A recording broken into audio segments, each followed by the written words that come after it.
The park looked too perfect for a mystery. The sun was bright, the slides were warm, and the grass waved softly in the breeze. Kids laughed near the swings. A dog chased a red ball. Everything felt ordinary. Then Suzy stopped in the middle of the path. A strange tingling prickled behind her eyes and all the way down to her fingertips. It was quick, quiet, and impossible to explain. But Suzy knew one thing right away. This was not an ordinary feeling.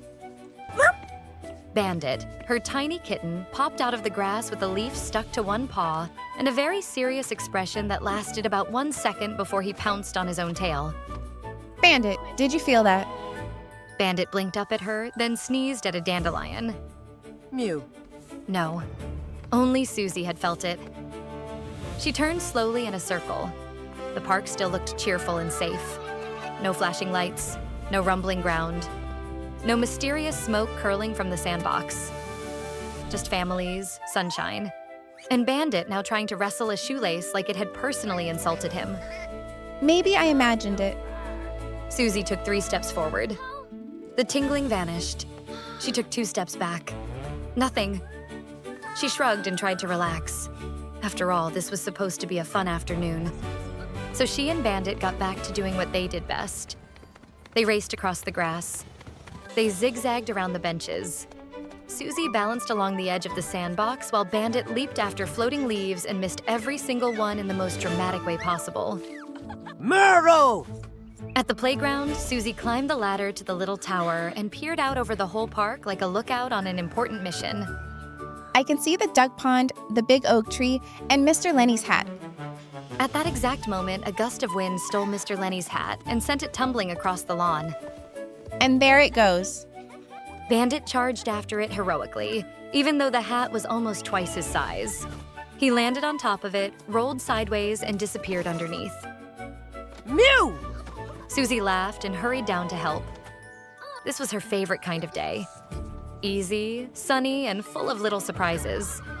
The local park was usually the safest place she knew, a place for games, snacks, and stories. That was why the second tingling felt so strange when it returned. This time it was stronger. Oh, Suzy froze with one hand on the runaway hat. The prickling feeling buzzed like an invisible thread tugging gently somewhere beyond the picnic tables. Merp. it happened again. Bandit wriggled free from the hat and trotted to her side. Suzy took a few careful steps toward the picnic tables. The tingling grew brighter inside her senses, almost like a tiny bell ringing where only she could hear it. Huh. She stepped left. Weaker, she stepped right. Stronger. Bandit, I don't think it's random. She tested it again, this time walking slowly across the path. Stronger near the flower bed. Weaker by the drinking fountain. Stronger when she faced the old side of the park, where the trees were thicker and the stone path was cracked with age. It's like a signal. Bandit's ears perked up at her serious voice. He sniffed the ground, then the air, then a nearby backpack, which was not helpful at all. Not the backpack detective. Bandit hopped back, slightly offended, then sprang toward the stone path with his tail high. Suzy followed, eyes narrowed in concentration.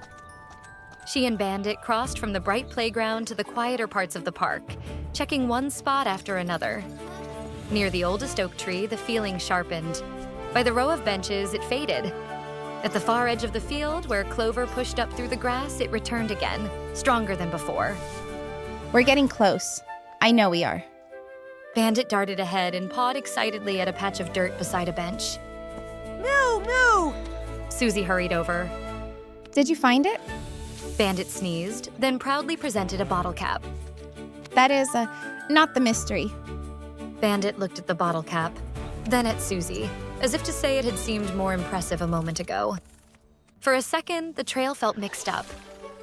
The tingling pulled one way, then another. Suzy took a breath and closed her eyes. She listened carefully, not with her ears alone, but with the strange cat-like senses that had helped her before. Beneath the laughter, beneath the rustling leaves, beneath Bandit's determined scratching at absolutely the wrong bush, there it was again. Faint, steady, calling from the oldest corner of the park. Over there. She pointed toward a quiet stretch beyond the field, where ivy crept over a low stone wall and shadows gathered under a cluster of trees. The closer Suzy and Bandit crept, the stronger the signal became. It no longer felt like a question. It felt like an invitation. Merp. Bandit pawed at the ivy. Leaves shook. A few dropped away. Underneath them, hidden in the wall and half buried in roots, was a cracked stone slab with a rusty metal ring set into its center. Bandit, you actually found something. Bandit sat up proudly, chest puffed out like a furry explorer who had just discovered a lost kingdom. Suzy knelt and brushed away dirt and dead leaves. The ring was cold in her hand. The instant her fingers touched it, the tingling rushed through her again, stronger than ever. This is it. Her voice came out in a whisper. She pulled carefully. At first, nothing happened. Then the slab shifted with a gritty scrape and opened just enough to reveal darkness below.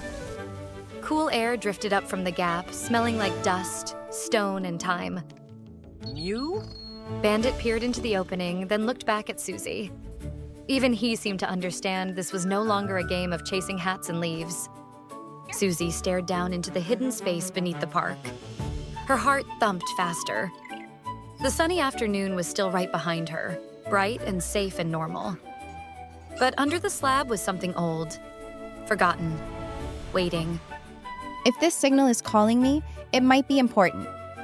She glanced at Bandit. And if we're going underground, I should be ready. Bandit answered with a firm little nod that somehow looked both brave and adorable. Murrow. Suzy stood tall. She was nervous, and she admitted it. But being brave did not mean never feeling nervous. It meant taking the next step anyway. Time to become Catgirl. With that choice, the mystery stopped being a puzzle in the park and became something much bigger.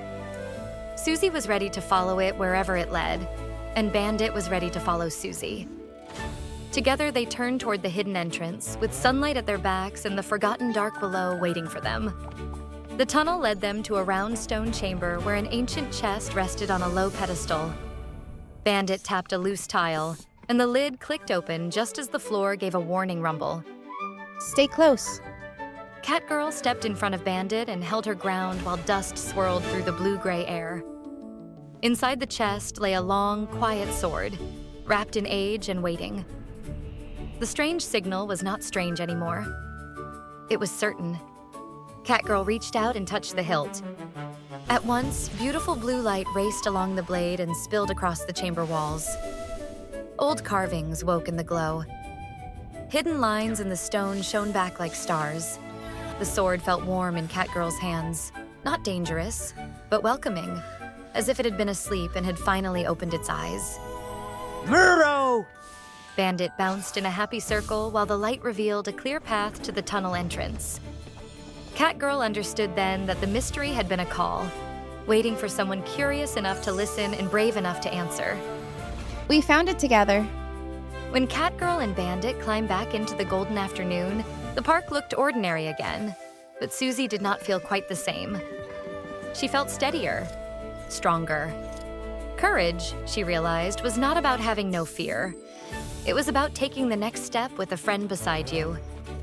And as the sword gave one last soft blue shimmer, Catgirl smiled, knowing this was only the beginning.